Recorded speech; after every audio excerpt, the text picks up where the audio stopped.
kelen san 2000 ni san 22 an ka bi don kibaru a bɛna daminɛ ni kibaruya min ye. Aw b'a dɔn k'a fɔ kabini General Amadu Tumani Ture tun bɛ fanga la wagati min na, maa minnu bɔra Libi jamana kan ka na Mali kɔnɔ ni malidenw tun don. Libi kɛlɛ bɛ ban wagati min na, u bisimilala jamanakuntigi fɛ Kuluba. O bisimilali min kɛra, dɔw y'a jira k'a fɔ o kɛra sabu ye ninnu ka Mali dugumisɛn ni dugubaw lakodɔn fo ka taa u ka daga sigi jamana yɛrɛ kɔrɔnya fan fɛ. U nana kulu dilan, kulu min n'o bɛ tali kɛ yɛrɛma hɔrɔnya la ka ɲɛsin u yɛrɛw ka laɲiniw ma. O taabolo min sinsinna Mali kɔnɔ, an k'o de ma ko rébellion. Wagati min na furukufurukuw cayara, mankanba de nana kɛ Mali kɔnɔ. Mali sɔrdasiw olu ye wulikajɔ ni magwɛnw sabati ka se ka ni banbagaci marifatigiw fɛlɛ ka bɔ anw ka jamana dugukolo kan. U kɔni bɛ bisimila waati min na jamanakuntigi fɛ. Muammar Gaddafi o ka jamana o bina gɛlɛya min kɔnɔ, o gɛlɛya in kɔnɔna de la ninnu ye Mali jamana dugukolo o magwɛn. Sɛgɛsɛgɛliw kɔni y'a jira k'a fɔ siga tɛ min na k'a fɔ ninnu tun ye malidenw de ye. U ye sigili min kɛ jamana kɔrɔnyan fan fɛ, a ma taa wɔyɔ kɔ. Nka i n'a fɔ aw b'a kalama cogo min na, waati o waati ni jamana marabolo ɲɛmɔgɔw bɛ fɛ ka tasuma dalasa, u bɛ ɲininkali kɛ furukufuruku ni mankan minnu bɛ don malidenw yɛrɛ damaw ni ɲɔgɔn cɛ. Yala a sabu dun ye mun de ye? A jirala k'a fɔ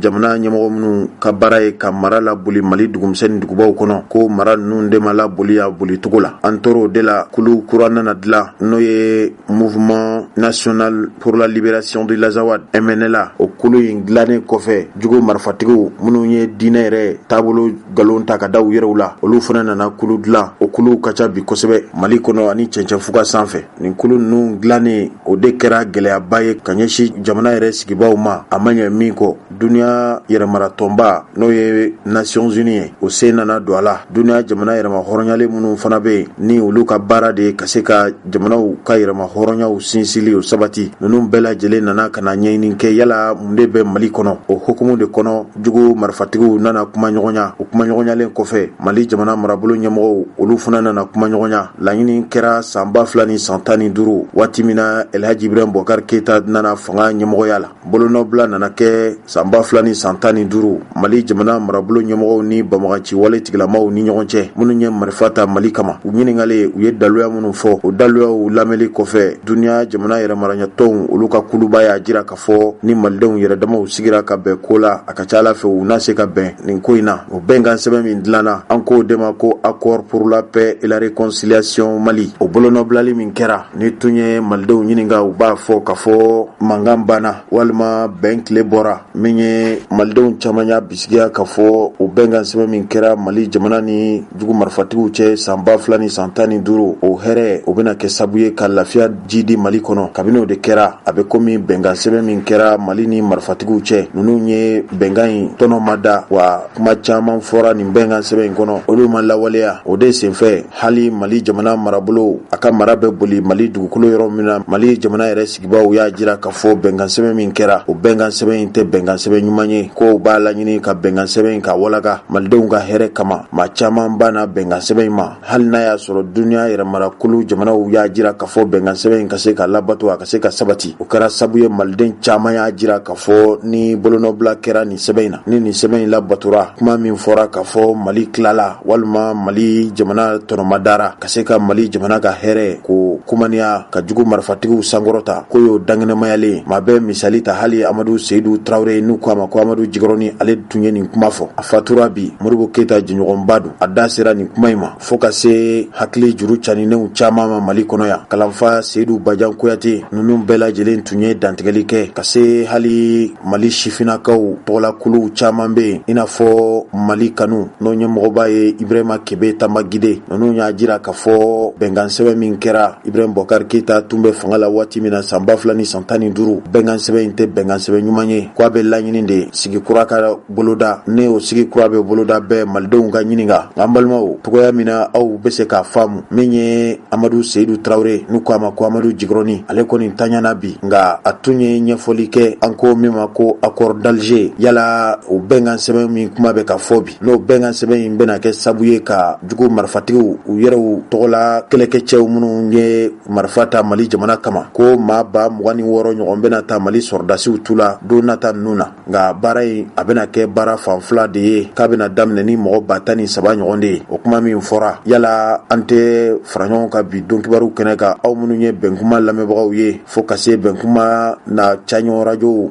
minnu bɛ Mali kɔnɔ. Kuma min fɔra ka tali kɛ accord d'Alger bɛnkan sɛbɛn min kɛra san 2015 Amadou Seydou Traoré ye min fɔ o kɔrɔfɔ ninnu filɛ. Gouvernement ye ko dɔ kɛ, gouvernement tilara ka taa réunion dɔ kɛ assemblée fɛnɛ ko ni dɔ fɛnɛ kɛ ka kangarimada damadɔ boloda. Assemblée ye kangarimada min kɛ, gouvernement ye kangarimada min kɛ k'a di délégation ma ka taa Algérie laban in na. Accord kura in kɔnɔ o bɛɛ burujala k'o fili kɔfɛ hali kelen ma t'a la. Donc u sigara ka na ni min ye sisan a kelen b'an bolo bunte ni saraka de ye. N'i taara i ka morikɛ yɔrɔ n'a ye bunte ni saraka f'i ye n'i taara so kɔnɔ ka bunte ni ta i b'i bolo yanga kunna de n'i y'i bolo s'a ma saraka bɛ minɛ i fɔlɔ ma. O de y'a to accord min nana b'a ko fɔ b'a majamu b'a tɛrɛmɛ k'a tɔgɔ fɔ ten nka ka i don a kɔnɔ k'a fɔ ko ni article b'a kɔnɔ article 1 ou bien article 5 ou bien article 12 a cogo ye nin ye a kɔrɔ ye nin ye u tɛ s'o ma dɛ bɛ kuma yanga kunna de n'i ye kuma yanga kunna mɔgɔ n'i bɛ a kuma fɔ u b'a fɔ i ka kan ka faamuya hɛrɛ de ka ɲi bɛn de ka ɲi jeli ko bɛn man ɲi an b'o fɔ u ko ni mɔgɔ n'i ma sɔn accord ma o kɔrɔ ye i b'a fɛ kɛlɛ de ka kɛ jeli de kɛlɛ ko kuma fɔ kɛlɛ ko kuma ma fɔ a fɔra de min bɛ nin kɔnɔ a man ɲi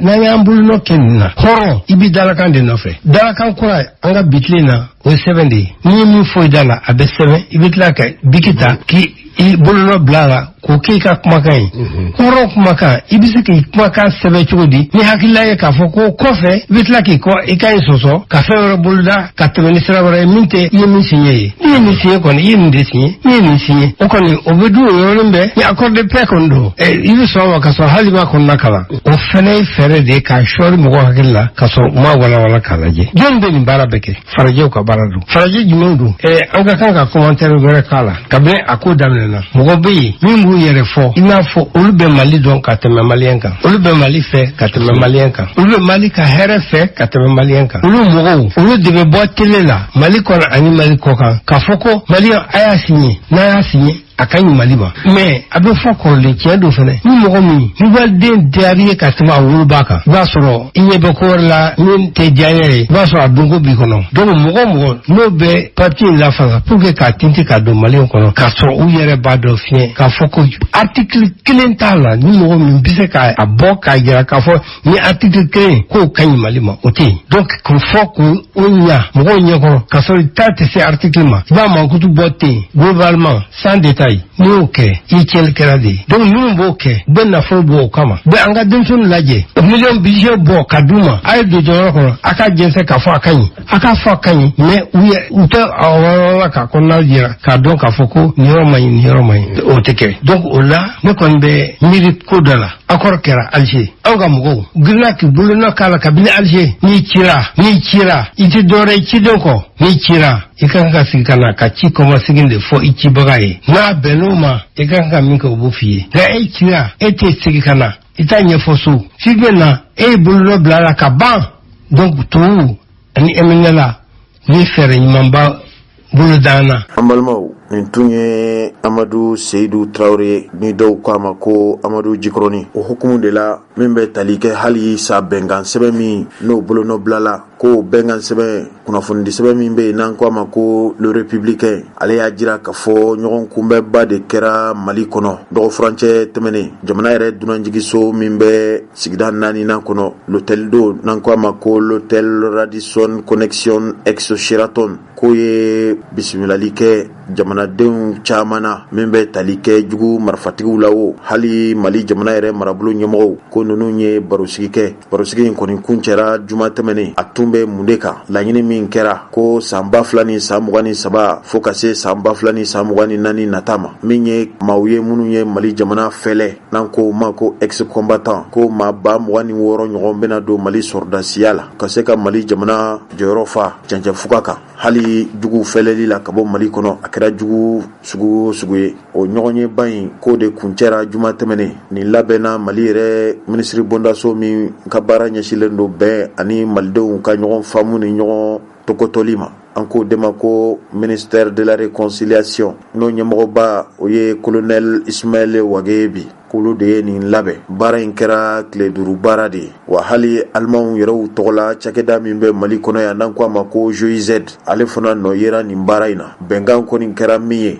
n'o kɛra chartikan ye Mali jamana ɲɛmɔgɔw ani banbagaci marifatigiw cɛ, walasa Mali jamana ka segi a danbe ani a ka marakɔrɔ kɔnɔna na, malidenw ka tani ka segin ka se ka nɔgɔya, furukufuruku ni ɲɔgɔn faamuyabaliya min bɛ Mali kɔnɔ n'a y'a sɔrɔ malidenw yɛrɛ damaw de bɛ ɲɔgɔn na k'o kuma ye tuɲa ye, fu na se ka siri o la. O de senfɛ bɛnkan min kɛra o kɛra k'a jira k'a fɔ maa 26 ɲɔgɔn kɔni bɛna ta Mali sɔrdasiya la. Don nata ninnu na natali bɛna kɛ san 2 de kɔnɔ, san 2023 fo ka se san 2024 ma. Kunnafoni sɛbɛn min b'an bolo kɔrɔ bi n'o ye le républicain, ale ko nin kɛnɛ in a kuncɛli baaraw kɛnɛ kan, jamana yɛrɛ marabolo ɲɛmɔgɔba n'o ye dɔgɔtɔrɔ Choguel Kogala Mayiga ye, ale tun bɛ kɛnɛ kan fo ka se jamana marabolo ɲɛmɔgɔ tɔw ma, i n'a fɔ ministre de la réconciliation et de la paix et de la cohésion nationale colonel major Ismaël Wage. Mali yɛrɛ jamana ni jugu marifatigiw o furukufurukulen bɛ ɲɔgɔn kɔrɔ ka se hakɛ min na bi. Maa kɛrɛnkɛrɛnnen ɲinina o ministre bondaso min n'o ɲɛmɔgɔya bɛ colonel Ismaël Wage bolo k'o de kɛra sabu ye ka nin baro sigi labɛn, min ye hali duniya yɛrɛmarakulu ninnu bɛɛ lajɛlen sigira ka hakili jagabɔ kɛ ka maa kɛrɛnkɛrɛnnen bila ka na kuma Mali jamana ani banbagaciw cɛ. An k'o de ma ko chef de file de la médiation internationale tɛ mɔgɔ wɛrɛ ye, o de ye El Hawes Riach, Algérie kaw ka lasigiden min bɛ Mali kɔnɔ yan, wa hali duniya yɛrɛmarakuluba n'o ye Nations Unies ɲɛmɔgɔba, ale ka ciden kɛrɛnkɛrɛnnen fana don Mali jamana kɔnɔ yan, fo ka se MINUSMA yɛrɛ ɲɛmɔgɔba El Gazim Wan, ka se hali kulu minnu jɛra k'aw bolonɔ bila sɛbɛnna ka se mɔgɔ caman ma minnu fana bɛ yen ni olu hakili la k'a fɔ Mali jamana n'a kuma bɛ kɛ a kan ka kɛ basigi ni bonya ani karama de kɔnɔ, fo malidenw ka se ka ɲɔgɔn kumaɲɔgɔnya la min n'a bɛ kɛ wasa kɔnɔ. O kulu caman ɲɛmɔgɔw tun bɛ kɛnɛ kan. Kɛnɛ in wulilen i n'a fɔ an y'a fɔ aw ye cogo min na kabini do kibaru in bɛ daminɛ waati min na, bɛnkan kɛra min ye a jirala k'a fɔ sɔrdasi kɔrɔw minnu tun ye fɛlɛli boloda ka ɲɛsin Mali jamana ma, o ma ba 26 ɲɔgɔn bɛna don Mali sɔrdasiw tu la ka se ka Mali sɔrdasiw yɛrɛw ka galabu n'u ka farifoni ka dɔ fara u kan. N'o kɛra a bɛ fɔ fɛn min ma ko opérationnalisation, walasa baara min n'a forila juma tɛmɛnen baara in ka se ka lawaleya i n'a fɔ jama bɛnna kan cogo min na. Kulu kɛrɛnkɛrɛnnen bɛna sigi n'u k'a ma ko commission ad hoc, u ka baara bɛna kɛ kɔlɔsili de ye walasa bɛnkan minnu fɔra o bɛnkan in a ka se ka lawaleya togo yɛrɛ ɲuman na. Sɔrdasi kulu ɲɛmɔgɔw bɛna don a la, hali jamanaden gansanw olu ka kulu fana bɛna don a la. Bɛnkan y'a jira k'a fɔ wagati kɛrɛnkɛrɛnnen min kan ka suganti walasa baara ninnu ka se ka bɔ a sira fɛ, u ka se ka labato. Min ye jamana marabolo ɲɛmɔgɔw fana ye, u y'a jira k'a fɔ olu fana bɛna ko bɛɛ lajɛlen kɛ walasa yɛlɛma minnu bɛna kɛ Mali kɔnɔ, kɛrɛnkɛrɛnnenya la jamana yɛrɛ sariya sunba, hali jamana bɛ marala ni mara fɛrɛ min ye fo ka se jamana gulomabaw, yɛlɛma min kan ka don la, ko nin baara in bɛna kɛ sabu ye ka se ka o la sabati. Wa ko Mali jamana ɲɛmɔgɔw kelen tɛna nin baara kɛ, ko ni banbagaci marifatigiw de bɛna jɛ ka nin baara in kɛ ɲɔgɔn fɛ. Kɛnɛ in kɔni wulila nin kan, kunnafonidilaw u ka ɲiningali sera colonel major Ismaël Wage ma, ale min ye ministre de la réconciliation, de la paix et de la cohésion nationale. Malidenw ka bolo di ɲɔgɔn ma, u ka ɲɔgɔn faamu ni bɛn sabatili Mali kɔnɔ, o ministriso ɲɛmɔgɔba don. A y'a jira k'a fɔ nin ye hɛrɛ de ye, malidenw ka fara ɲɔgɔn kan, cɛman ni musomaw ka se ka u da don Mali ko la, u ma yɛgɛyɛgɛ, u ma siga, wa hali maloya ma don ni ɲɔgɔn cɛ. Ko ale dalen don a la k'a fɔ hali sigi wɛrɛw bɛna boloda, laɲini wɛrɛ kɔni ko ale dalen don a la k'a fɔ nin bɛnkan wale min bɛ Mali jamana ni jugu marifatigiw cɛ ni bolonɔbila kɛra kabini san 2000 ni san 15, ko n'a y'a sɔrɔ bɛɛ tun y'i ka layidu kan timɛ, ko an bɛ min na bi tun b'a sɔrɔ yɛlɛmaw caman donna a la. Nin ye colonel major Ismaël Wage ka lase ye. Kunnafonidila y'a jira k'a fɔ maaw ka u hakili to a la. Sigi min kɛra, bɛnkan ba minnu taara, ko y'a to bi maa o maa tun bɛ nin kɛnɛ kan, walima tɔnjɛkulu o tɔnjɛkulu tun bɛ nin kɛnɛ kan, ninnu bɛɛ lajɛlen jɛra ka bolonɔbila kɛ sɛbɛn gafe la n'an ko a ma ko communiqué conjointe. Hali dɔgɔtɔrɔ Choguel Kogala Mayiga min ye jamana marabolo ɲɛmɔgɔba ye, ale fana ɲininkalen a fana y'a jira k'a fɔ jamana marabolo ɲɛmɔgɔw fo ka se jamana ɲɛmɔgɔw u bɛna baara bɛɛ lajɛlen kɛ walasa layidu min taara a layidu kan ka se ka bɔ a sira fɛ bonya ni karama kɔnɔ. Wa hali maa minnu bɛna bila baara la n'o baara bɛna tali kɛ kɔlɔsili la walasa nin bɛnkan in ka se ka sabati an k'o de ma ko commission ad hoc o maaw fana bɛna bila hakɛ kɔnɔ min na u bɛ se ka baara in kɛ ni ɲɛdɔn ni farifoni ani kunnawolo ye. Wa ko a b'a ɲini jamana marabolo ɲɛmɔgɔ tɔw fɛ maa o maa bɛ yen n'o ye gouvernement maa ye ale min ye jamana marabolo ɲɛmɔgɔba ye ko bɛɛ lajɛlen ka wulikajɔ sabati bɛɛ lajɛlen k'i cɛsiri walasa nin baara min kɛra n'o kuncɛli kɛra ni layidu ni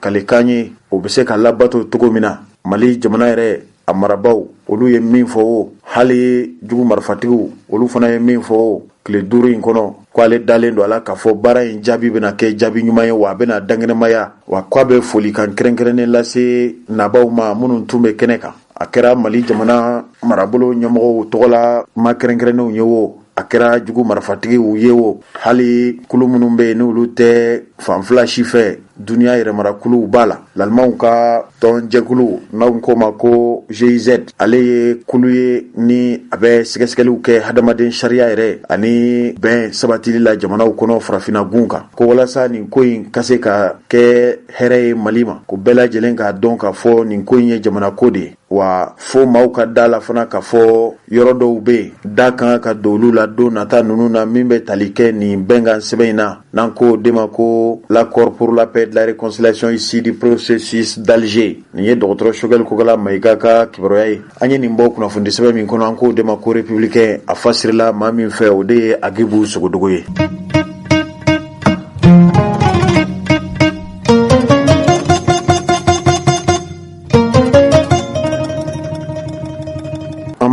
Kunnafoni caribondaso min bɛ yen n'an k'a ma ko Malijet ale ko kibaruya dɔ ngalontigɛra ka bɔ sɔrɔdasiw ka kunnafoni dilaw fɛ k'a bilala bɔlɔlɔsira de kan k'a jira k'a fɔ faali wɛrɛ kɛra ka ɲɛsin Mali sɔrɔdasiw ma Tesitu mara la ko kibaruya min bɛ bɔlɔlɔsiraw kan n'o b'a jira k'a fɔ Mali sɔrɔdasiw ni banbaganciw nana kari ɲɔgɔn na tuguni k'o ye ngalon kuma ye jɔlan t'a la a bɛ fɔ fɛn min ma ko désinformation k'o de don wa ko min bɛ ka kɛ kɛlɛdaga la ani min bɛ ka fɔ bɔlɔlɔ sira kan k'olu tɛ kelen ye sɔrɔdasiw kɔni ka kibaruya caribondaso y'a jira k'a fɔ nin kuma in tiɲɛ t'a la bi wa tiɲɛ t'a la sini wa ko Tesitu mara la sɔrɔdasiw yɛrɛw ye baaraw yakubaya wa u bɛ fɛlɛli de la u bɛ ka kɛlɛ ani banbaganciw ka dagaw gosi an bɛ don min na i ko bi kabini ɲɔgɔn kunbɛn min kɛra tarata tɛmɛnen n'o bɛnna utukalo tile 9 ma ko fɛlɛliw ni sɛgɛsɛgɛliw kɔni bɛ senna ni kibaruya bɔra la u yɛrɛw bɛna bɔ ka kibaruya jɛlenw di jamanadenw ma o Malijɛti y'a jira ka kunungo bɔli la n'o bɛnna utukalo tile 10 ma ko Mali sɔrɔdasiw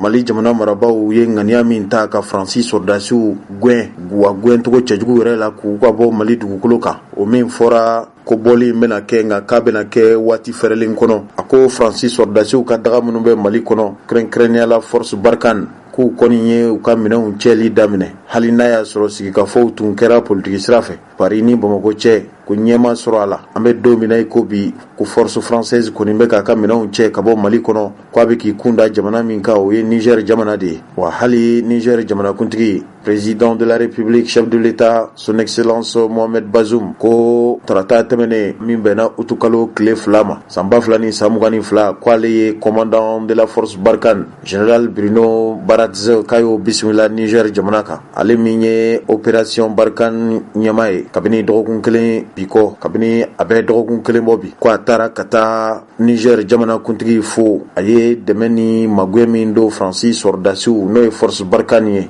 wagati min na olu gwɛnna ka bɔ Mali dugukolo kan u bisimilali min kɛra Niger jamana fɛ a taara ka taa bonyamasegin ni waleɲuman dɔn foli de kɛ Malijɛti y'a jira k'a fɔ min ye force Barkhane commandant kura ye Baradze u b'a fɔ min yɛrɛ ma ko conteneur donimafɛn girinw bɛ bila segin nɛgɛma min kɔnɔ n'an k'a ma ko conteneur 600 ɲɔgɔn kɔni bɛ ka donni nin wagati la ka bɔ Mali kɔnɔ ka taa Niger jamana kan o ma sɔrɔ dɔwɛrɛ fɛ Mali furancɛ fanga ɲɛmɔgɔw olu kɔni y'a jira k'a fɔ ni Faransi jamana sɔrdasiw tɛna se ka baara kɛ ɲɔgɔn fɛ. Faransi sɔrdasiw dɔrɔn tɛ, sɔrdasi o sɔrdasi bɛ yen walima jamana o jamana bɛ yen n'o ni Union Européenne farajɛla jamanaw ka kuluba bɛ baara la ɲɔgɔn fɛ k'olu ni olu tɛna se ka baara kɛ ɲɔgɔn fɛ. O ma sɔrɔ dɔwɛrɛ fɛ nansarakan na an k'o de ma ko atteinte à la souveraineté nationale. Ka se ka na wali jamana kan k'i bɛ o jamana tigiya ta walima k'i bɛ o jamana mara o cɔgɔri k'o do yɛrɛ sagona da fɛ. Mali jamana marabolo ɲɛmɔgɔw kɔni y'a jira k'a fɔ o tɛna kɛ ko bɛnta ye wa ko nin dɔrɔn tɛ hali Mali sanfɛ kabakolo Faransi sɔrdasiw bɛ Mali pan waati min ka d'u ye wa togoya min ka d'u ye ko min tun bɛ kɛ kabini yɛrɛma hɔrɔnya ma ta Mali fɛ o waati k'o dabilala o bɔ jɔra. O de y'a to sira o sira walima baara ɲɔgɔnya walima bolodi ɲɔgɔnma sira o sira bɛ Mali jamana ni nin jamana ninnu cɛ o jɔra. Aw b'a dɔn k'a fɔ bɛnɲɔgɔnya ni bɛnkan min tun b'a ni nin maa ninnu cɛ an k'o de ma ko cadre juridique de la présence. Malidenw aw b'a dɔn kabini san 2000 ni san 14 nin jɛ ni bɛnɲɔgɔnyaw tun sinsinna. O kɛra sabu ye ka na ni force française Barkhane ani Europe kɛlɛkɛcɛw ka kulu takuba fo ka se bɛnkan wɛrɛw ma n'an k'o ma ko traité en matière de défense ni o bolonɔ bilala kabini san 2000 ni san 14 Mali jamana ni Faransi jamana marabolo ɲɛmɔgɔw cɛ. Mali jɛti y'a jira k'a fɔ hali force Barkhane ka yeli Niger jamana dugukolo kan k'olu tɛ se k'u gɛn ka bɔ Niger jamana kan nka ko ye siranɲɛ ko ye min ka majɔrɔ wa hakilisigi ni kɔlɔsili de bɛna kɛ Mali jamana sɔrdasiw fɛ ka Faransi sɔrdasi minnu taara Niger k'u kɔlɔsi nka ko tiɲɛni wale ani jasiranba don a bɛ fɔ min ma ko sécurité publique jamana kɔnɔ a b'o bagaba. Ni ye jamanadenw yɛrɛw hakilina lajɛ hali ani jamana minnu bɛ dancɛ bɔ o jamana ninnu ka Faransi to Niger dugukolo kan a ka gɛlɛn k'a fɔ bɛn tile ka bɔ. Ni ye Mali jamana marabolo ɲɛmɔgɔ dɔw ka kuma ye wa k'olu dalen don a la k'a fɔ Faransi jamana sɔrdasiw mana taa lakana la yɔrɔ o yɔrɔ sɛgɛsɛgɛliw y'a jira k'a fɔ bɛn tile o bɛ dɔgɔya o dugukolo kan. Dɔw ɲininkalen olu y'a jira k'a fɔ Niger jamana min ye Faransi kaw bisimila olu fana bɛna kɛ nin ko in seere donna nataw la. Ko don nataw la ninnu bɛna gwɛlɛyaw ani ɲɛdon walew ta ka Niger jamana fana sɛgɛrɛ. Nansara jamana ministre min n'u k'a ma ko Catherine Colonna ale ye ministre des affaires étrangères ye et des armées Sébastien Lecornu ninnu taara Niger jamana kan juillet kalo tile 15 tɛmɛnen ka taa bɛnɲɔgɔnya sinsin Niger ni Faransi jamana ɲɛmɔgɔw cɛ. Niger sɔrdasiw ani Faransi jamana sɔrdasiw ni ɲɔgɔn cɛ hali n'a y'a sɔrɔ Faransi kɔni bɔgɔ fɛgɛyara cɛncɛnfuga kan ko a dogolen tɛ mɔgɔ la wa siga tɛ mɔgɔ la bi k'a fɔ Faransi ye jamana min ni a ye degunbaw sɔrɔ ni waati laban ninnu na jamana caman kan ko Niger jamana de kɛra Faransi sɔrdasiw bisimila yɔrɔ ye walasa u ka se k'u panpara an'u ka jatigɛ walew labɛn Niger jamana kan ka taa farafina jamana tɔw baw dabolow kan. Nin ye Mali jati ka lase nka n balimaw Mali ministre min ka baara ɲɛsilen don Mali ni jamana wɛrɛw ko ɲɛ ɲɛnabɔli ma ministre des affaires étrangères et de la coopération internationale o tɛ maa wɛrɛ ye an k'o de ma ko Abdoulaye Diop. Waati min na Faransi sɔrdasiw gɛnna ka bɔ Mali dugukolo kan a ɲininkali min kɛra a tun ye ɲɛfɔli k'a la yala an tɛ fara ɲɔgɔn kan k'o lamɛn bi do kibaru kɛnɛ kan aw ka se ka faamuyali kɛ min kɛra sabu yɛrɛ ye ka Faransi jamana sɔrdasiw ka taali teliya ka bɔ Mali jamana dugukolo kan. C'est vrai coopération b'a ni Faransi cɛ sani kuma ka taa yɔrɔ jan an kan k'a fɔ fɔlɔ Faransi kun nana 2012 ka na Mali dɛmɛ. C'est vrai que Faransi u ka sɔrɔdasi caman sara yan nɔ an bɛ dugawu t'aw ye an b'u waleɲuman dɔn u nana an dɛmɛ ŋaniya min na o senfɛ mais fana a kan k'a fɔ sani Faransi ka na anw dɛmɛ an fana an mɔkɛw caman de u fana taara Faransi ka taa Europe ka t'olu bɔ bolo la même si an fana t'o fɔ an tɛ mɔgɔ kunnada kɛ n'a ye mais a kan ka to an hakili fana na k'a fɔ hali Faransi yɛrɛ dɔwɛrɛw de na n'olu fana Américains de fana na n'olu dɛmɛ u tun bɛ gɛlɛya la don min donc ko kura tɛ. Bon olu yɛrɛ ka tagali ni n'a fɔra ko u ka opération Barkhane ni o ka tagali n y'a ɲɛfɔ cogo min ka kuma na n ko Afghanistan Américains bɔra yen nɔ Français minnu fana bɛ yan olu fana ko k'olu bɛ taa a ko man kan ka bali mɔgɔ la mais a gɛlɛya nana yɔrɔ min a ko cunna de parce que nin fɛn ninnu n'a bɛ kɛ a bɛ labɛn de. C'est vrai que san kelen ɲɔgɔn san na ko ka kɛ a kumaw tun bɛ sen na k'a fɔ k'a ko bɛ na mais k'a fɔ ko a fɔra ko a bɛ kɛ nin don masina o tun ma fɔ. Donc mais événement ninnu kɔfɛ de an y'a ye u girinna ka teliya k'a fɔ dɔrɔn k'olu bɛ taa bon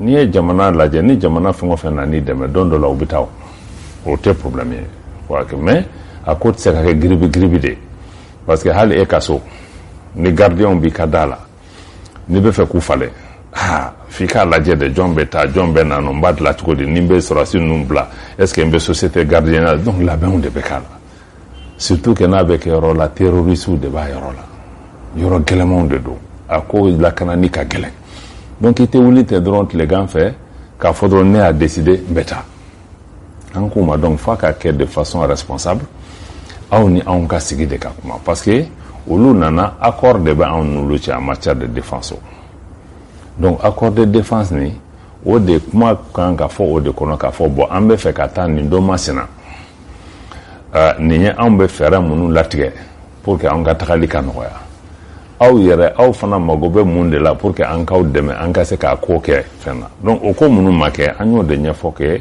sigi k'a fɔ kun kan ka kɛ kɔsana pas dɔw kɛra pour que ka Tombouctou ni fɛn ninnu base wulili k'o kɛ mais a kun kan ka na depuis ko daminɛ de parce que anw yɛrɛ y'a ko fana mɛn télévision de la i y'a dɔn jamana ni jamana cɛ ni nin ko important sugu bɛ na jamana ɲɛmɔgɔw bɛ kuma u ni ɲɔgɔn cɛ ensuite u bɛ ministres don a la ensuite planw bɛ tigɛ fɛɛrɛw bɛ kɛ a ko bɛ na ni gɛlɛya minnu ye olu bɛ datugu cogo di donc o de fɔra mais n y'a fɔ cogo min ni jamana fɛn o fɛn y'i sigi de k'a fɔ ko ni jamana nana n dɛmɛ a bɛ to kudayi kɛrɛfɛ o tɛ kɛ donc pour que o ka se ka fu siri o la fo e yɛrɛ de ka i yɛrɛ ka sɔrɔdasiw dilan i ka force de défense et de sécurité n'an ma an ka fɛn fana o de quoi n'an ma investissement k'o la k'a fɔ an yɛrɛ ka se k'an ka sécurité assurer an tɛ se k'a bɛɛ kɛ dɛ mais i k'i ka force sɔrɔ tɔw ta k'a kɛ dɛmɛ comme ça ni mɔgɔ min na ni dɛmɛ n'a taara don min i t'a senti donc moi je crois que nin fɛn minnu bɛ ka kɛ nin bɛɛ de kan hakili jigin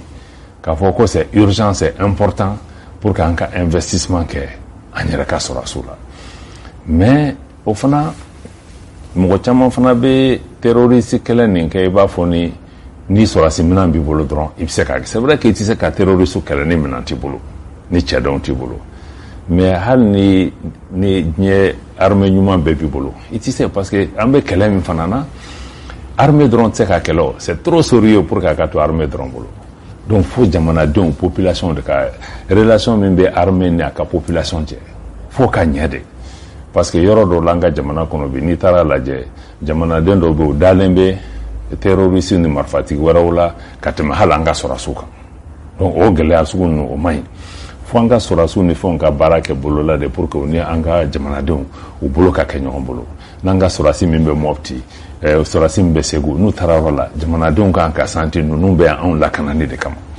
n'olu y'o o confiance sɔrɔ o de la olu fana bɛ aw dɛmɛ parce que terroriste kɛlɛ a fanba bɛ renseignement de bolo diɲɛ fan si i tɛ se ka service de renseignement sɔrɔ min bɛ se ka kɛ fan bɛɛ ka fɛn bɛɛ ye donc jamanadenw de bɛ se k'o kɛ ni jamanadenw dalen bɛ olu bɛ dɛmɛ sécurité du pays la olu b'aw dɛmɛ renseignement na ni butigitigi min bɛ quartier kɔnɔ n'a ye mɔgɔ nalen min nana ka na fɛn dɔ san n'a sigara a la ale bɛ se k'i wele k'a f'i ye n'i bɛ village min kɔnɔ n'u ye dɔw dɔntɔ ye min t'u ka mɔgɔ ye o sigara a la u b'a f'i ye donc o bɛɛ de b'aw dɛmɛ aw k'aw préparer donc et puis an ka lasigidaw bɛ dilan cogo minnu na f'an k'olu bɛɛ de lajɛ n'a bɛ fɔ ko gouvernance aw ka mɔgɔw lasigi mɔgɔw dalen bɛ minnu na mɔgɔw bɛ contribuer o ko la k'a lajɛ fana an bɛ se ka baara di an ka denmisɛnninw ma cogo di parce que ni terroristes nana ni bandi ninnu nana drogue feerela ninnu u tɛ mɔgɔ wɛrɛw ta o an ka denmisɛn minnu sigilen bɛ baara t'u bolo donc n'i bɛ terroriste kɛlɛ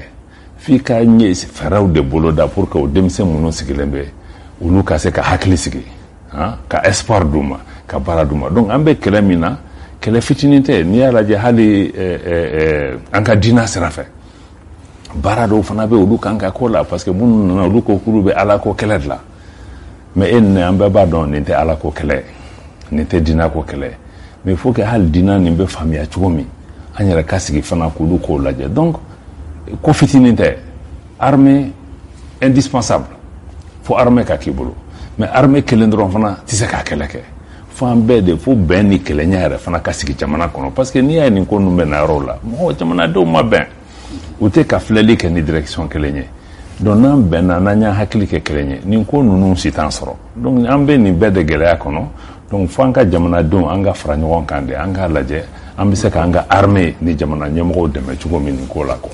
Oui, donc toujours Mali ka question sira fɛ an ni Faransi cɛla an y'a ye tubabuw ka médiaw la u ka journaux kunna u ka kunnafonidilaw an y'a ye u y'a fɔ ko u ka président kun kan ka na yan u tilara k'a fɔ k'a tɛna bilen mais an ma foyi mɛn an ka mɔgɔw da i bɛ se ka mun fɔ o kan. Bon Ibou, je crois que tubabu yɛrɛ min fɔ an b'o lamɛn a ko la mais anw ka responsabilité ye min ye y'a dɔn Mali ye jamana kɔrɔ de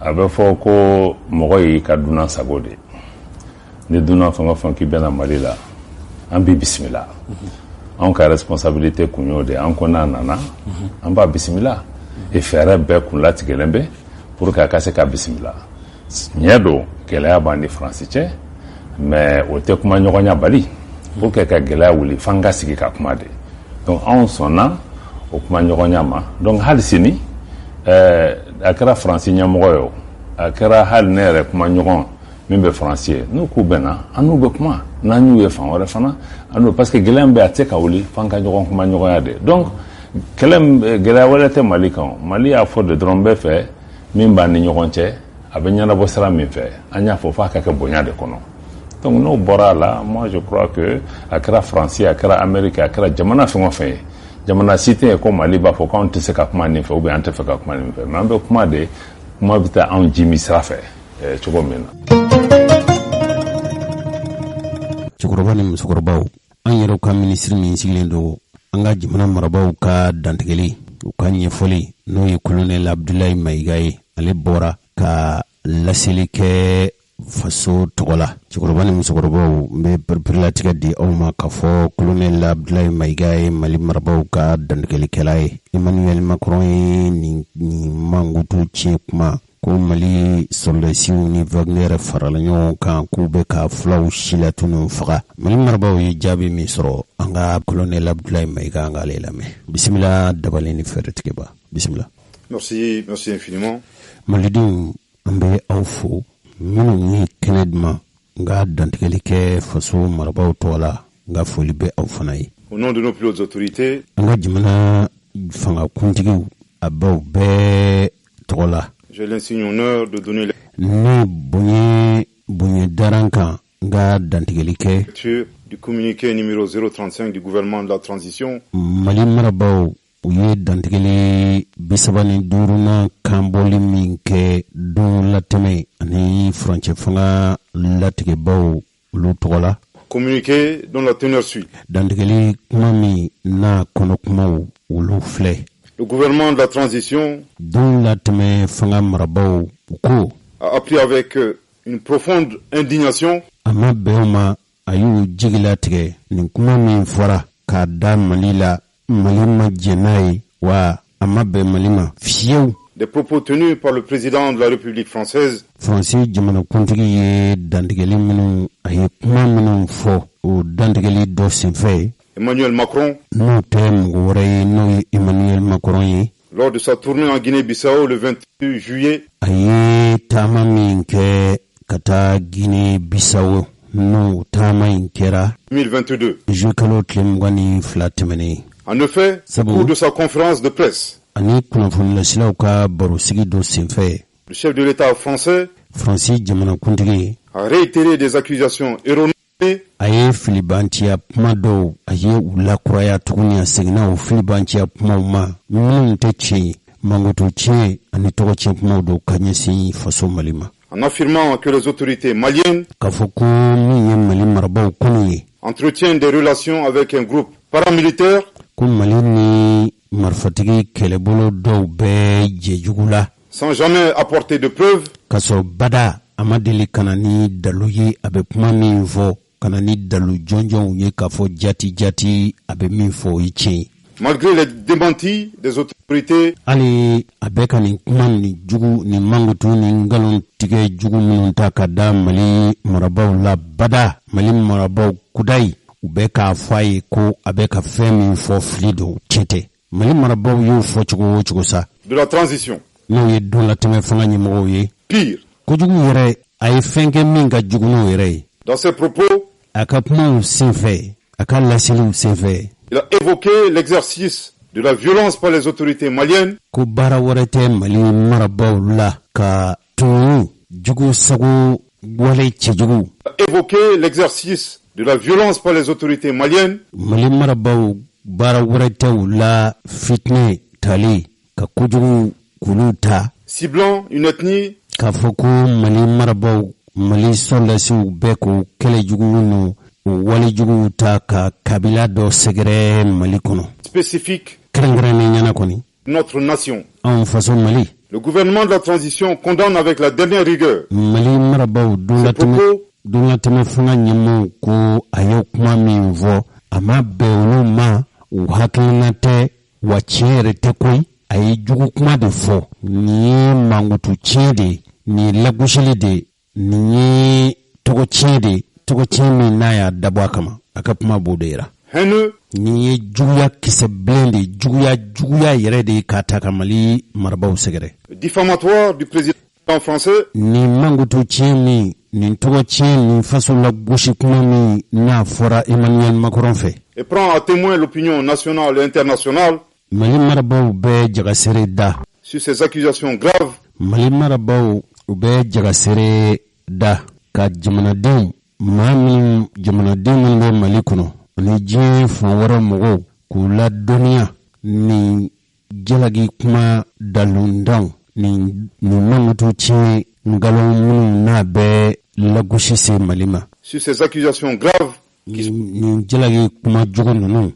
Sont de nature. Ni a bɛ se ka kɛ sabu ye. A suscité la haine ethnique. Ka kabilaw ka juguya don ka bɛnsɛnkoniya don Mali kabilaw ni ɲɔgɔn cɛ. Et a porté atteinte au vivre ensemble, à la cohésion. Bɛnsigi kunsigila ni bɛnsigi cogo ɲuman min bɛ Malidenw ni ɲɔgɔn cɛ ko u lagosi o bɛ se ka tiɲɛ cogo min kunsigila ni kɛnɛya sigila min bɛ Malidenw ni ɲɔgɔn cɛ a bɛ se ka na ni kuma jugu minnu bɛ dankari o la. Ainsi qu'à l'harmonie entre les Maliens. Malidenw yɛrɛw ni bɛn min bɛ Malidenw ni ɲɔgɔn cɛ kɛnɛya min bɛ Malidenw ni ɲɔgɔn cɛ kotɔɲɔgɔn tala min bɛ Malidenw ni ɲɔgɔn cɛ kun sigiyɔrɔ min bɛ Malidenw ni ɲɔgɔn cɛ a b'a fɛ k'o de lagosi k'o tiɲɛ. Il est important que le président Macron. Fo fɛn min nafa ka bon Macron yɛrɛ fɛ fo. Se remémore constamment le rôle négatif. A k'i hakili jigin dɛ a ka taasi k'a miiri tiɲɛni wale jugu min kɛra Faransi fɛ. Et la responsabilité de la France. Faransi nɔ wale jugu min ni siga t'a la fiyewu. Dans le génocide des Tutsis au Rwanda. Rwanda jamanadenw ni ɲɔgɔn cɛ ni halaki ni faga jugu min kɛra jamanadenw k'u foroba ninbɔ min kɛra Tutsiw la Rwanda jamana kan. Un événement qui attriste encore toute l'humanité. Ni wale cɛjugu in kɛn bɛ ka jigiwaro jigilatigɛ ani diɲɛ bɛɛ labɔ nin jigilatigɛ wale min ye diɲɛ bɛɛ labɔ kɔni. À ce sujet et de manière prémonitoire. O siratigɛ de la sa ka jaga sereli kuma fɔ faso fɛ. Après avoir décelé le dessein des autorités françaises. Tuma min na Mali b'a a kana kun ɲɛna ka fɔ Mali ta kalama ŋaniya jugu min b'u kɔnɔ janfa min b'u kɔnɔ kɔni n'o ye Faransi jamanakuntigiw ye jamana marabaw ye. D'entretenir la haine ethnique. Ka se ka bɛnsɛnkoniya an tɛ ɲɔgɔn fɛ kabilaw ni ɲɔgɔn cɛ foyɔ ni fɔɲɔgɔnkɔ u ka laɲini o de ye. Au Mali. Mali kɔnɔ kɔni. Le gouvernement de la transition. Min ye don latɛmɛ fanga ɲɛmɔgɔ ye. À l'ambassadeur de France de quitter. Nin ɲɔgɔnna kuma ninnu de y'a to Mali marabaw y'a ɲini Faransi ka lasigiden min b'an fa dugukolo kan a ka taa k'an faso dugukolo bila. Le territoire malien. Mali dugukolo kɔni. D'autre part. Ani fana. A suspendu les médias. O kɔ ye Faransi kunnafoni lase bondaso minnu tun b'an fa dugukolo kan yan. France 24. N'o ye France 24 ye. Et Radio France Internationale. Ani Radio France Internationale o tɔgɔ de ye ko RFI ye. Se comportant comme la radio des 1000 collines. Olu minnu n'olu kɛra fitinɛ radio ye Rwanda ɲɔgɔnna minnu bɛ n'a bɛ fɔ radio ma ko 1000 collines. France 24 ani RFI tun b'o baaraw de kɛ an fa dugukolo kan yan. Public du Mali. Mali kɔnɔ kɔni. Aussi. O la. Ces propos subversifs du président. Ni fitne kuma nunu ni woyo laɲini kolokololi kuma minnu kɛra Faransi jamanakuntigi fɛ. En français, donne raison au gouvernement de la transition. Nin bɛɛ ye dalu ye dalu min b'a jira k'a fɔ Mali marabaaw ye min kɛ Faransi lasigiden na u ka jafilɛ bondaso n'o ye France 24 ye hali u ka arajoso n'o ye RFI ye gɔni min kɛra ka bɔ an fa dugukolo kan Faransi jamanakuntigi ye nin min fɔ kɔsa in na nin bɛɛ lajɛlen dalu ye dalu min y'a to wa ka jo di Mali marabaaw ma u ye ninnu gɛni minnu kɛ ka Mali dugukolo bila. Gouvernement de la transition. Min ye donlatɛmɛ fanga ɲɛmɔgɔw ye sa. Qui a juste titre. U tun b'u jo fɛ koyi wa u n'a kɛli tun ka kan. À la coopération en matière de défense. K'a ye k'a fɔ Mali ani Faransi man kan ka jɛ ka lakana fɛɛrɛ ni dabali ka bɛnko dɔ la Mali ni Faransi cɛ kana ni lakanako la ja Mali jo tun b'a la wa Mali jo yɛrɛ b'a la koyi. Avec la France. N'o ye Faransi ye. Les résultats insatisfaisants. A yera k'a fɔ kabini Faransi b'an fa dugukolo kan fo ka se kɔsa in ma an hakili tun bɛ nafa minnu na nafa ma sɔrɔ a la fiyewu. Dans la lutte contre le terrorisme au Mali. Pabalikɛlaw kɛlɛli la Mali dugukolo kan. En outre. Ani fana. La France qui a toujours œuvré. Faransi kɔni bada kuda ye baara wɛrɛ ma sɔrɔ Faransi fɛ a ka kɛta ma kɛ foyi ye. Division et à la partition de notre. Fo min ye malidenw kanbɛnbaliya ani Mali tilali o de tun ye Faransi ŋaniya ye. Pays. An faso cili mal placé.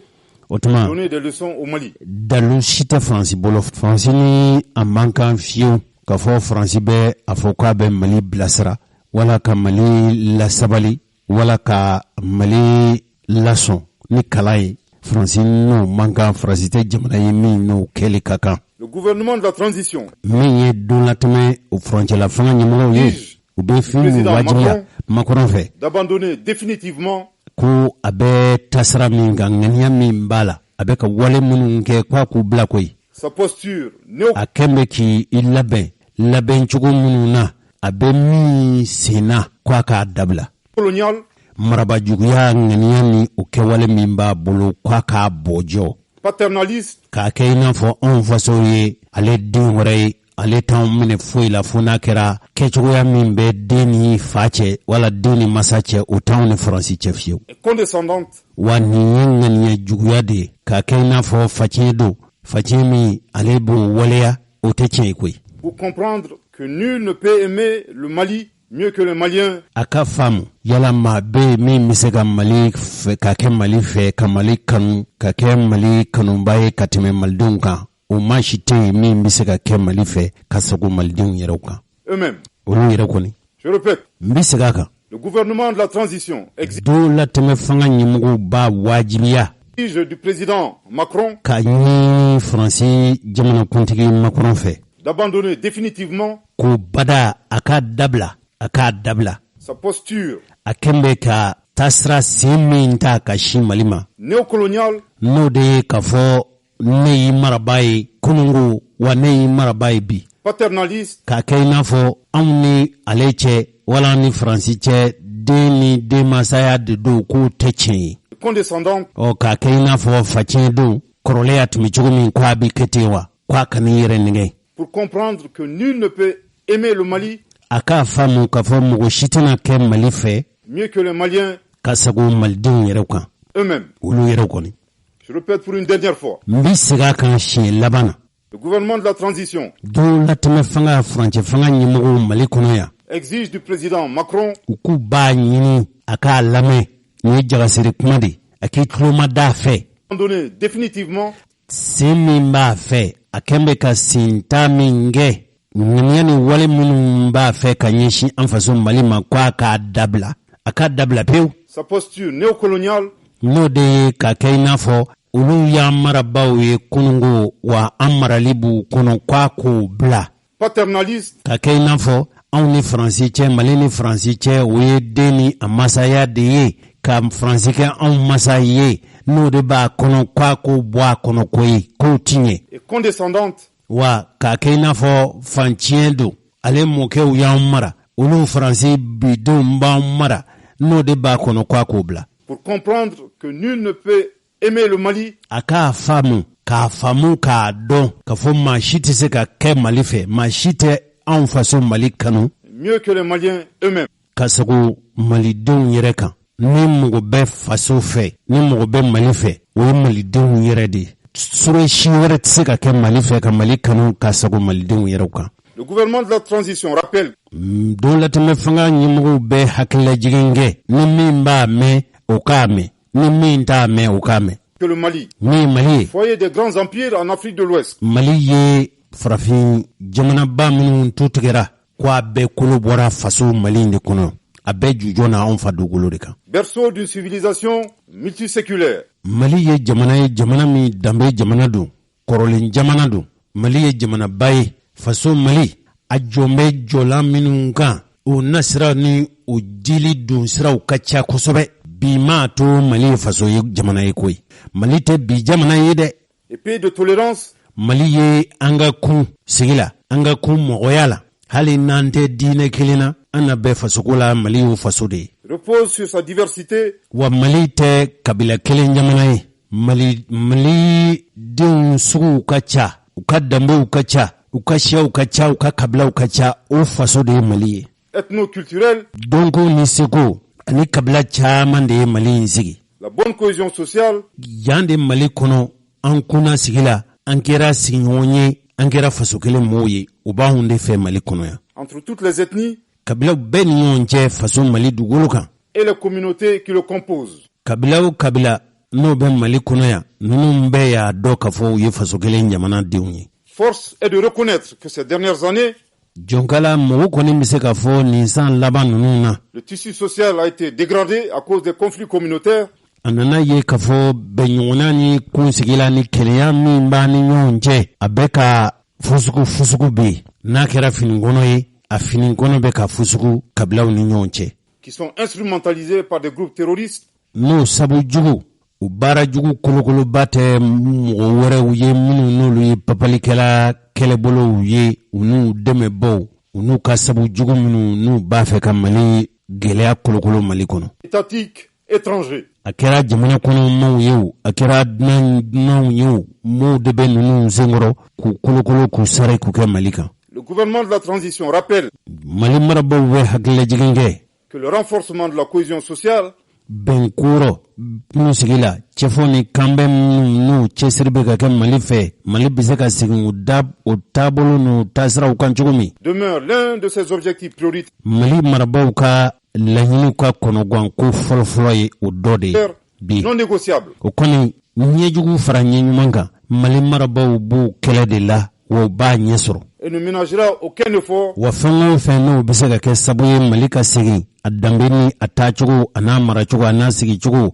kun sigirɔ cɛfɔ ni kanbɛ an ka kɛ kelen ye fasoko la fɛn o fɛn b'a to u bɛ sabati o mana kɛ fɛn o fɛn ye sa Mali kɛn bɛ k'i kɔ da o la wa Mali b'a ɲɛ sɔrɔ. Pour réussir cette mission, min b'a to u ɲɛ bɛ se ka sɔrɔ faso fɛ cogo min. Il convient enfin de rappeler avec force fo kuma yanni ka kuma in bila n bɛ hakililajigin kɛ lakurayali cogo la ni nimaya ye que nos vaillantes forces de défense Mali kɛlɛcɛw minnu n'o ye jamana kumabɔli kɛlɛcɛw ye et de sécurité ani kana ani faso lakana ni lakanabaw qui sont multiethniques k'a dɔn k'a fɔ o tɛ kabila kelen mɔgɔ ye kabila o kabila bɛ Mali kɔnɔ o bɛɛ bɛ Mali sɔrɔdasi dɔ ye professionnels n'u bɛ baara ɲɛdɔn u bɛ baara kɛ ni ɲɛdɔn ye républicains et résolument engagés minnu ka kɛlɛ kun tɛ foyi ye fu fasoko demeure un rempart. A kana kɛ mɔgɔ ɲɛna k'a fɔ mɔgɔ bɛ se k'u kɛlɛcɛ ninnu kɛn bɛ k'u jɔ tata la u kɛn bɛ k'u jɔ ka banamini kɛ ka Mali kanani min kɛ ko maa bɛ se k'o banamini kari ka tɛmɛ wa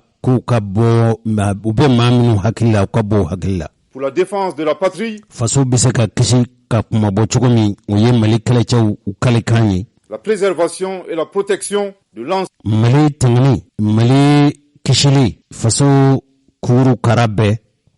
Ensemble de nos concitoyens. Maliden kelen-kelenna bɛ se ka lakana cogo min k'u sigiyɔrɔ lakana. Dans leur diversité ethnique. Wa nin ye Mali kabila bɛɛ ka hamina ko de ye nin ye Mali kabilaw bɛɛ kalikan de ye. Et religieuse. Hali diinɛ siraw fɛ. Que Dieu bénisse le Mali. Ala ka duga Mali ye. Et protège les Maliens. Ka Malidenw kisi k'u lakana nin kɛra Bamakɔ.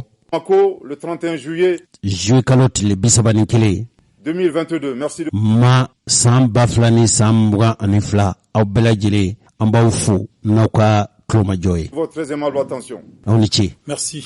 I ni ce. Ministre Abdoulaye Mayiga i ye kuma minnu fɔ n'a y'a sɔrɔ nasarakan ba yɛlɛmɛli ka taa bamanankan na ko an ye fɛn fɔ i ma fɛn min fɔ i tɛ wele bila an ma radio bɛnkuma na baaraɲɔgɔnw an na wuli ka se i fɛ wala n'i ka mɔgɔ bɛ mɔgɔ min kuma fɔra an fɛ i ma min fɔ wala i m'a fɔ o fɔcogo la o ko a kana an ka kɛnɛ kan ko an ka kɛnɛ labilalen don a ye. Kunnafoni lase sɛbɛn minnu n'o b'an bolo kɔrɔ yan u ye ɲɛfɔli kɛ o ɲɛfɔli senfɛ u ye min fɔ ko faraɲɔgɔnkan tɔnbolo fara min bɛ yen n'o k'a ma ko M5RFV o M5RFV ninnu ko u ka faraɲɔgɔnkan ka jɛ ka ɲɔgɔn minɛ ka lamali kɛ min tɔn sigira juin kalo tile 5 ko faso cɛsiriba minnu n'u ka cɛsiri kun ye faso ko ye olu ka faraɲɔgɔnkan tɔn n'o ye mouvement du 5 juin Rassemblement des forces patriotiques u ye kunnafonilasela wele alamisa tɛmɛnen kalo tɛmɛnen n'o ye juin kalo tile 28 Modibo Keita tɔgɔla lajɛ yɔrɔ min bɛ n'u k'a ma ko Memorial Modibo Keita u ko olu bɛ Mali marabaw jigiya kɔrɔ kana ni lakanako la kɛlɛ minnu bɛ sen na dantigɛli minnu kɛra ɲɛfɔli kɛlen kɔfɛ u ko tiɲɛ yɛrɛ la Mali labɛncogo kura minnu bɛ sen na minnu ye a jujɔnbaw ye a fanga kalifalen don minnu na bi ni o kolatigɛlaw ye jamana yɛrɛ kana ani jamana lakana fɛɛrɛtigɛbaw ye don ani waati la fanga ɲɛmɔgɔ bi n'o ye o kuntigi ye colonel Asimu Koyita ye ani jamana yɛrɛ marabolo ɲɛmɔgɔ n'o ye Choguel Kokala Mayiga ye ka se colonel Maliki Jaw ma n'ale ye députéya jɔyɔrɔ bɛ minnu bolo bi o kɔlɛ ɲɛmɔgɔ y'ale ye nin kunnafoni lase kɛnɛ in kan nin tɔn in ko don latɛmɛ fanga marabaw bɛ cɛsiri minnu na i n'a fɔ Mali sɔrɔdasi u bɛ ka farinya ni kɛlɛmasaya fari da jamana in bɛ se ka bɔ bolo la cogo min ka papalikɛlaw ni marifatigiw kunbɛn a tɛ k'a fɔ ko olu ko Mali sɔrɔdasi u bɛ ka kɛlɛmasaya fari da ko o ye k'a fɔ papalikɛlaw ka walew bi jɔ wa ko ayi dɛ u ye kuma caman fɔ nka u yɛrɛw ka fɔcogo la an bɛ don min i n'a fɔ ko bi Mali bɛ gbangwaran de la koyi olu yɛrɛ kɔni dabali bannen don k'a fɔ ko jamanaden dɔw bɛ yen politigiya kɛlɛ ni janfa ko bɛ olu kɔnɔ ka sɔrɔ Mali bɛ yɔrɔ minɛ ko bi Mali ka yɛrɛkun sɔrɔ u kan ka kɛ maliden bɛɛ lajɛlen ka laɲini de ye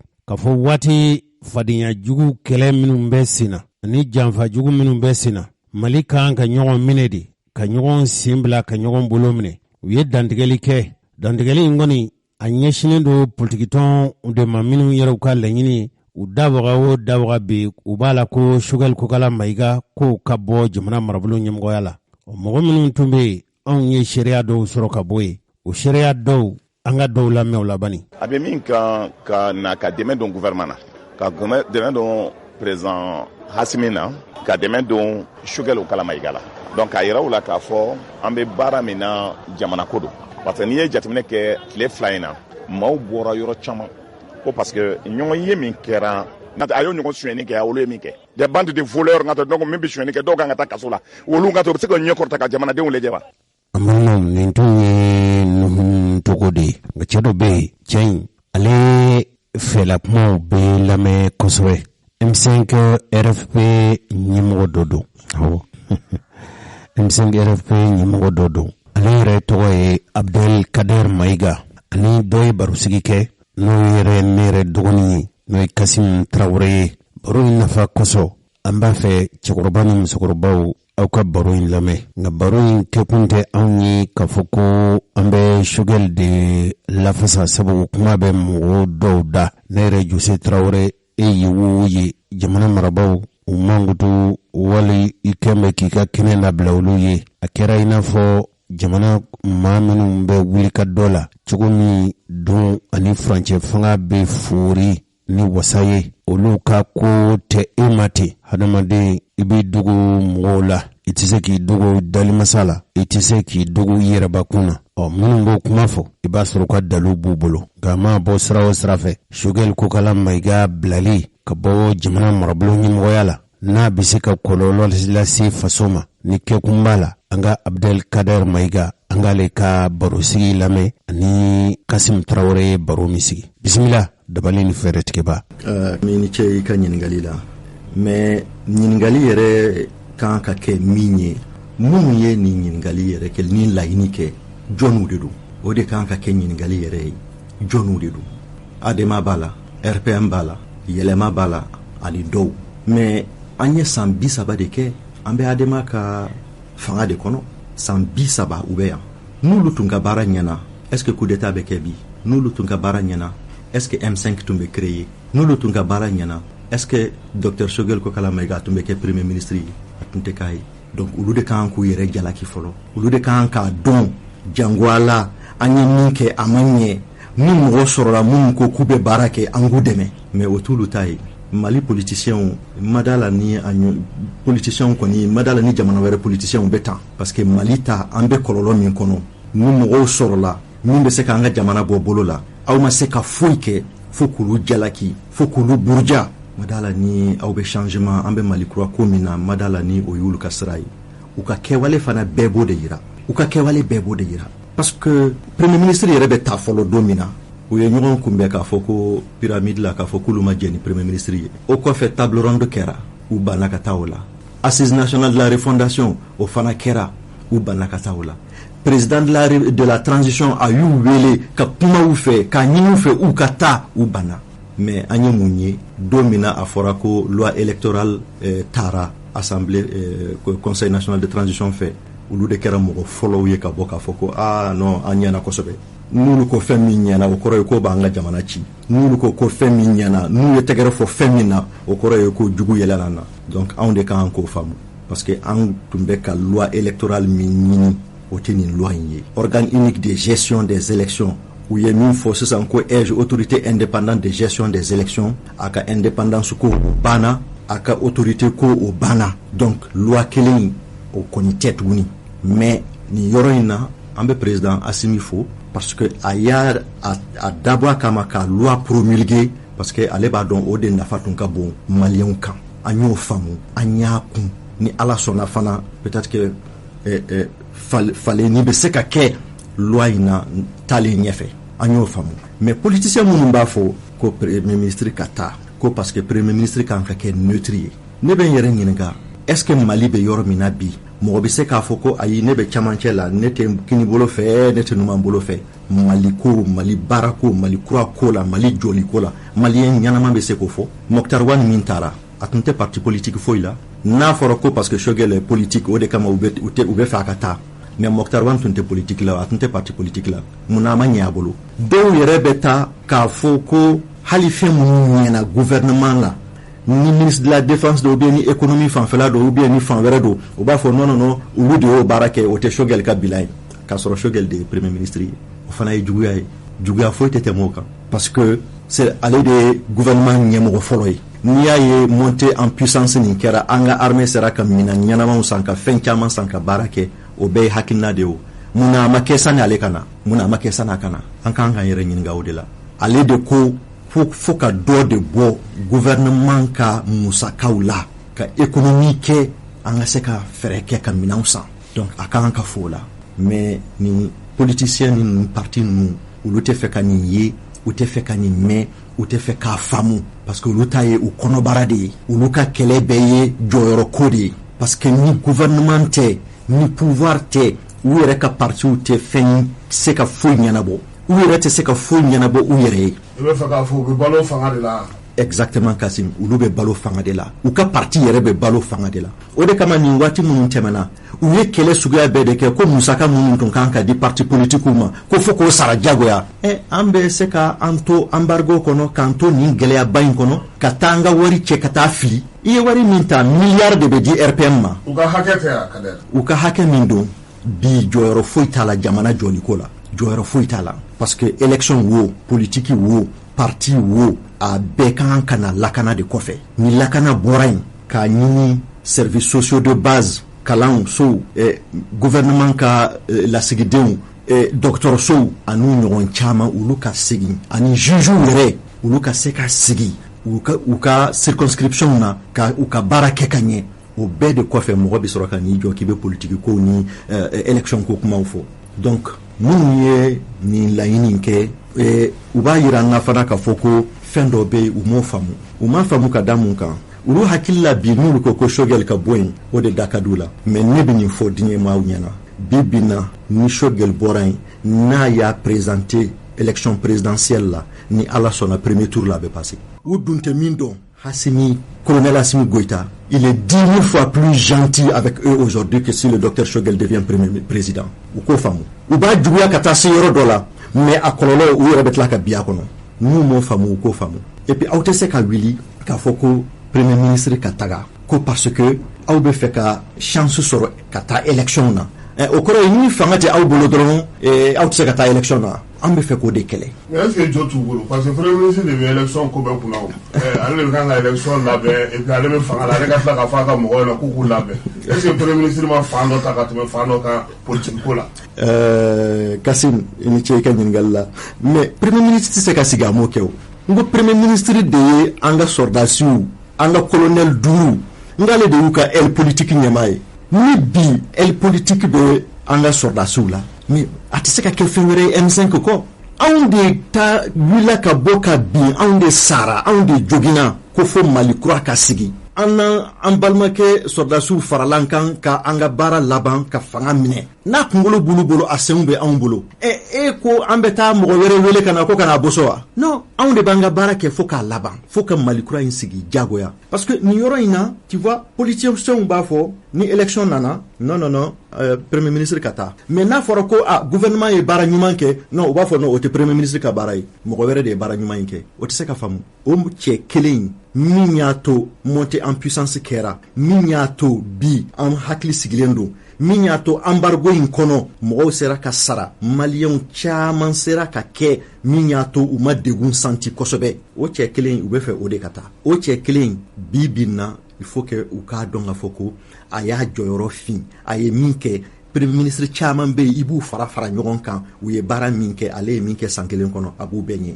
k'a dan lakana dɔrɔn ma san 30 an bɛ lakana ko in kɔnɔ san 30 an tɛ hali san dɔw bolo an ma lakana sabula binganiw bɛ sen na hali bi foyi tɛ se ka bingani ninnu ban yɔrɔnin kelen Amérique yɛrɛ bi bingani b'a kɔnɔ américain yɛrɛ y'u denw bɛ marifa ta ka taa école so kɔnɔ ka mɔgɔw faga américain den yɛrɛ hali ni terroriste tɛ donc an b'a ɲini ala de fɛ a ka mɔgɔw sɔn sabali a ka nin fiɲɛ jugu in bɔ diɲɛ yɛrɛ kɔnɔ sinon min kɛra Kati ni waati wɛrɛ tun don sisan tun b'a sɔrɔ Kati ko banna donc nin parti politique ninnu u ka laɲini sisan t'a kɛ tuma ye sisan t'a fɔ tuma ye u yɛrɛ kan ka u yɛrɛ ɲininka est-ce que olu ye maliden ɲumanw ye est-ce que olu bɛ ka baara min kɛ a bɛ Mali jɔ de wa a bɛ Mali ci parce que an y'a ye hali français ka élection tun bɛ ka kɛ tuma min na an kɛlen ka u ka ambassadeur gɛn u bɛɛ farala ɲɔgɔn kan k'a fɔ ko non ko Mali ye min kɛ k'u tɛ jɛn n'a ye a tɛ bɛn u ma an ka politiciens kan k'o de kɛ mais u tɛ se parce que olu bolo tant que olu ma fanga yigi Choguel ka bɔ yen olu ka se ka don gouvernement na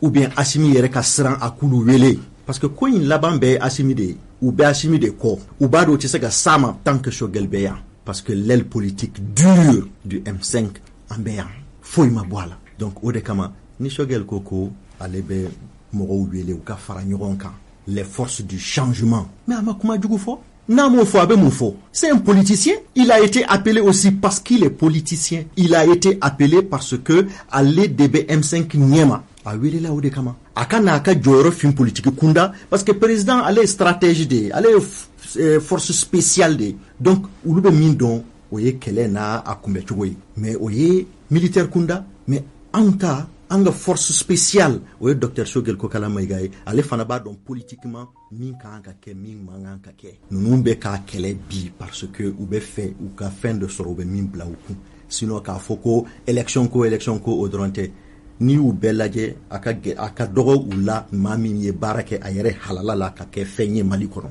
an y'u bɛɛ ye nin yɔrɔ in na n bɛ fɛn dɔ fɔ maliyɛnw ɲɛna parce que a bɛ se ka kɛ adamaden si tuma dɔ la a man ca n'a ma fɔ bi a kana fɔ ko a y'a fɔ parce que a b'a dɔn dɔ in tɛ yen donc a ye nkalon tigɛ ne ma kɛlɛ daminɛ Mali ko la bi n m'a daminɛ 100 ans n y'a daminɛ a mɛnna mɔgɔw tɛ dɔ dɔn.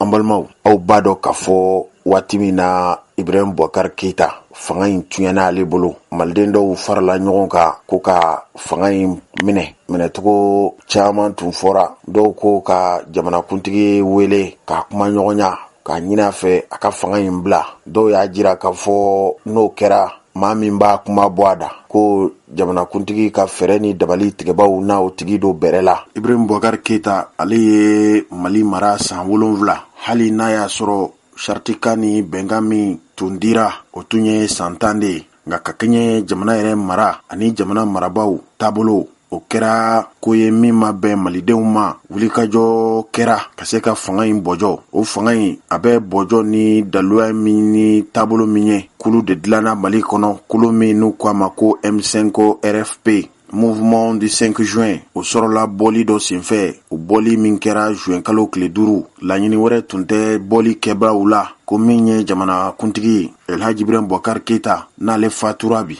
a ka fanga mara ko k'o bɔjɔ. Dɔw y'a fɔ ko fanga in olu t'a lakodɔn. Maliden dɔw y'a jira k'a fɔ u tɛna da o dɔrɔn ma ko k'a ɲini jamanakuntigi yɛrɛ ka baara bila. O baara bila sɛbɛn yɛrɛ a nana se yɔrɔ la fo nana dila. Maliden minnu tun bɔra olu ka faraɲɔgɔnkan tɔn ɲɛmɔgɔ yaso M5 RFP maaw fɛ ko jamanakuntigi ka baara bila. U yɛrɛw nana fara ɲɔgɔn kan ka ɲɛmɔgɔ ɲini o kulu in na. O ɲɛmɔgɔ nana kɛ dɔgɔtɔrɔ Choguel Kokala Maïga de ye. An ko kulu de ma ko comité stratégique du mouvement M5.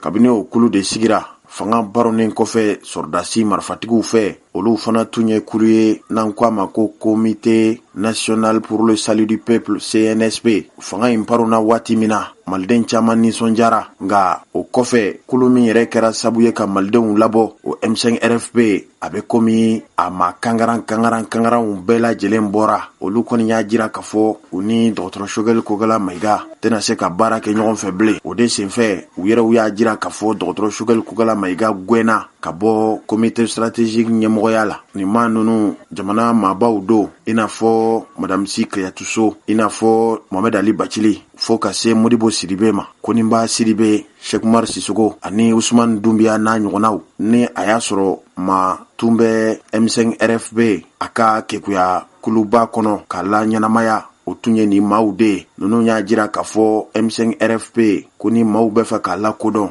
min bɛ dɔgɔtɔrɔ Choguel Kokala Maïga bolo k'olu kanto ma. Nka M5 RFP min bɛ yen bi ni malidenw bɛɛ lajɛlen kan k'a lakodɔn, an k'o de ma ko M5 RFP Mali Kura, k'o bangena Mali kɔnɔ yan, ko malidenw k'a dɔn. U yɛrɛw tun ye kunnafonidilaw wele kunungo, kunnafonidilaw tɔgɔla bon min bɛ Manɛkura. Anw ka kunnafoni ɲinibaw olu ye seereya dɔw sɔrɔ. O seereya ninnu filɛ. Du bɛ se ka ban nka a tɛ ban ni sɔbɛsen ma ta, a tɛ ban ni hakili jagabo ma kɛ, a tɛ ban ni baara ɲuman ma kɛ, a tɛ ban tiɲɛ kɔ, a tɛ ban bonya kɔnɔna kɔ, a tɛ ban danbe kɔ.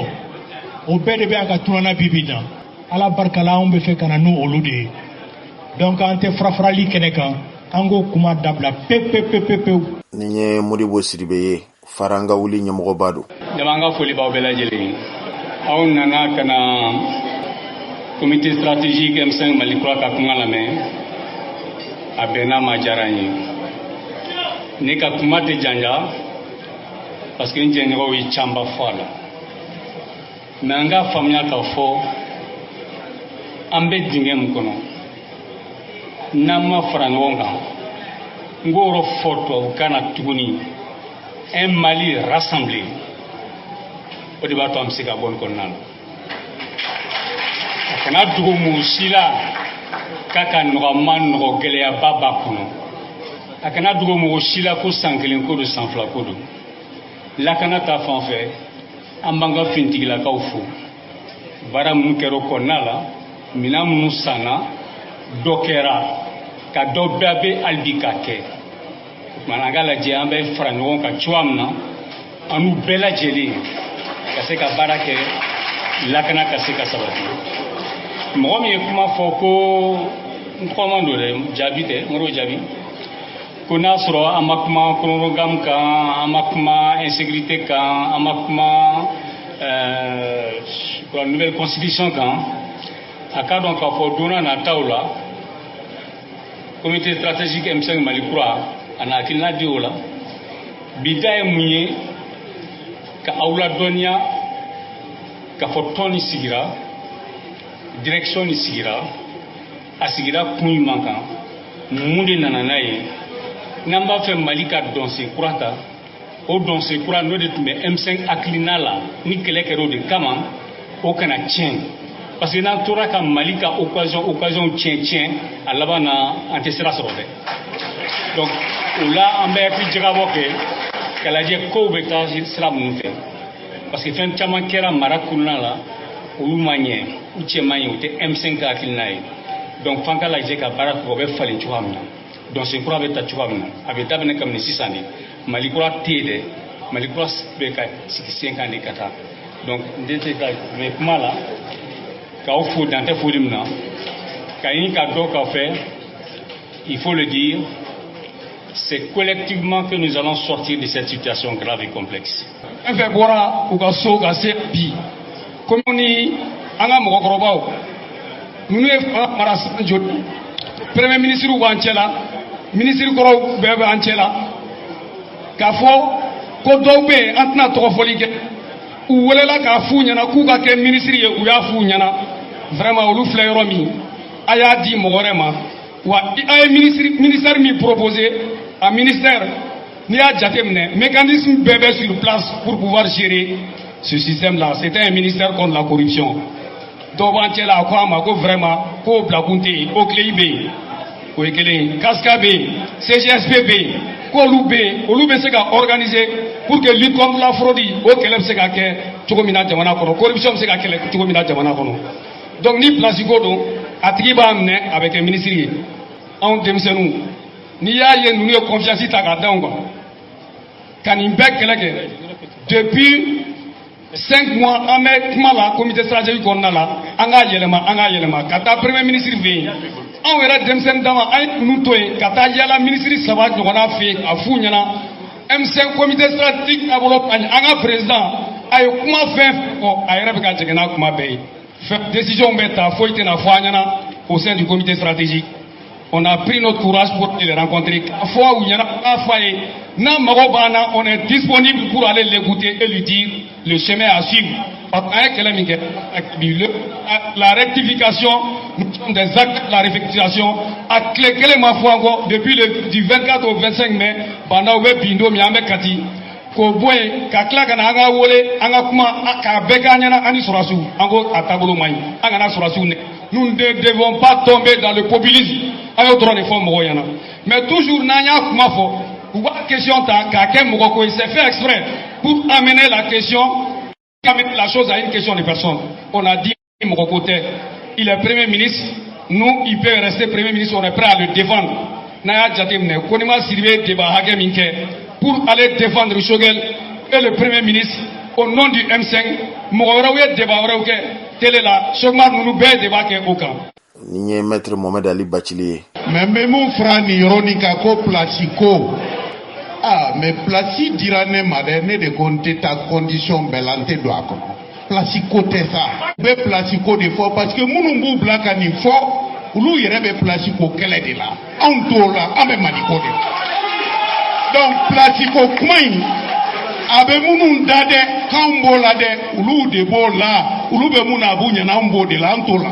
Okuma anya banga vocabulaire là attends siran attends tamaki munumba ko nuba fe ka to afili kono ka to kono mais on tate platikoe mali ambo de la ante do warela donc ambo foka jeya yoroni do fana be ambo fo ko eska nimisara shogel ka talilawa ayi on manimisa amanimisa mais shogel tara to mi shogel ba don on ba don votima ke M5 goro ka shogel tare bebodo o atara chugomi atara kati chugomi abado ambado ama bandi ama ba anko ayatoy donc on de sona ka toy mumunya ta uya foanye ango bonna ko ba fe ayata ambako donc on kute jugala shogel ko mo ko fota mo ka tien fo ko histoire fait mon kera ni ta donna ma fo jamana tien te fo ni fana ya tien do de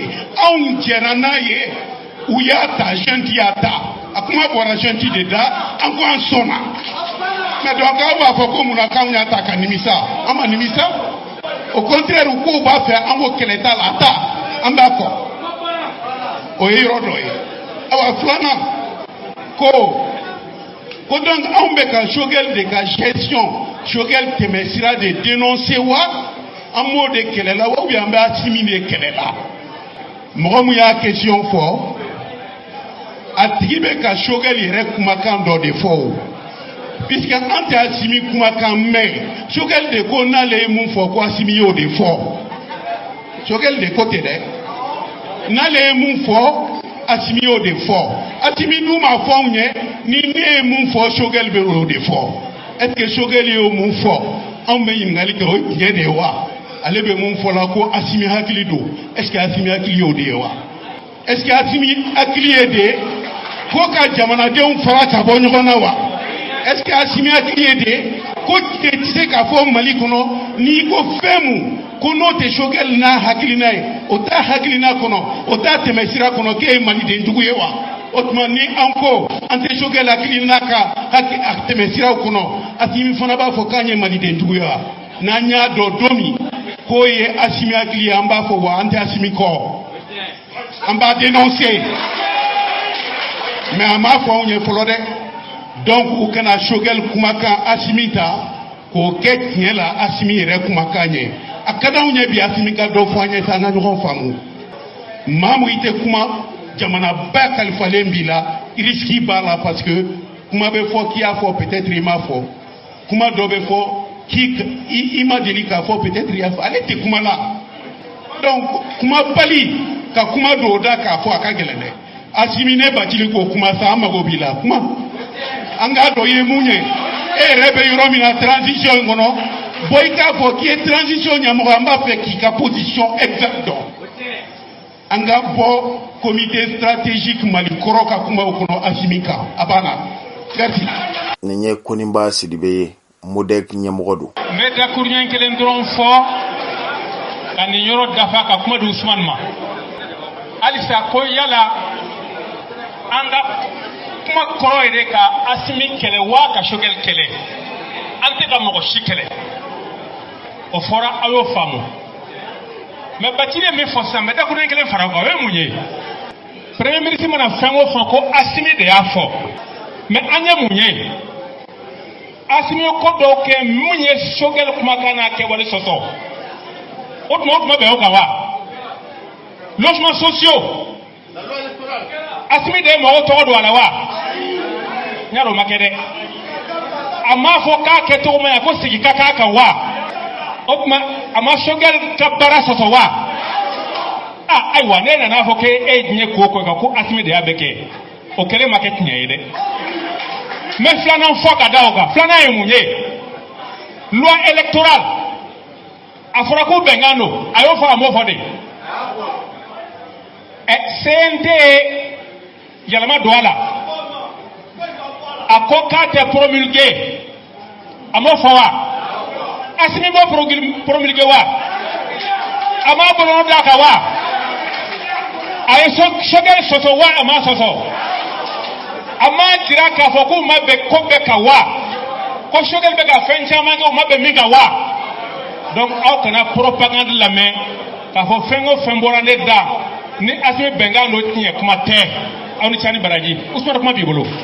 OK président e nyamaria comme ne rebe comité stratégique là ko ni ngali mun ngeranga akilna di doka menetna akla di chamaka mo mi posuko fo manga mumbe comité stratégique kora kono ani kurainte manga kele afora comité stratégique koro mamu manya mogala kaka joro di ore maseka ke don joro ko kele abora jona ne ba auto jama boro jama ere ko juger ne bora kuma kono ambalmaw ni tunye M5RFB mauka dantigaliye nga mana tigɛ da o da la ni ala sɔnna ma do kibaru nata nu na bena sɛgɛsɛgɛli kɛ kibaruya wɛrɛw mana sɔrɔ ka fara nin kan hali min ye dɔgɔtɔrɔ Choguel Kokala yɛrɛ nɔfɛmaw ye u tun ye bɔli kɛ kunungo don kibaru kɛnɛ kan nga o ɲɛfɔli in tun bɛ tali kɛ minnu y'a jira k'a fɔ dɔgɔtɔrɔ Choguel Kokala Mayiga ka baara bila ka bɔ jamana marabolo ɲɛmɔgɔyaso la nga ninnu bɔli kura min kɛra k'a jira k'a fɔ dɔgɔtɔrɔ Choguel Kokala Mayiga gwɛnna ka bɔ comité stratégique ɲɛmɔgɔya la n'an ye jaabi min sɔrɔ ka bɔ u yɔrɔ la an ben'o lase aw ma do kibaru kɛnɛ kan.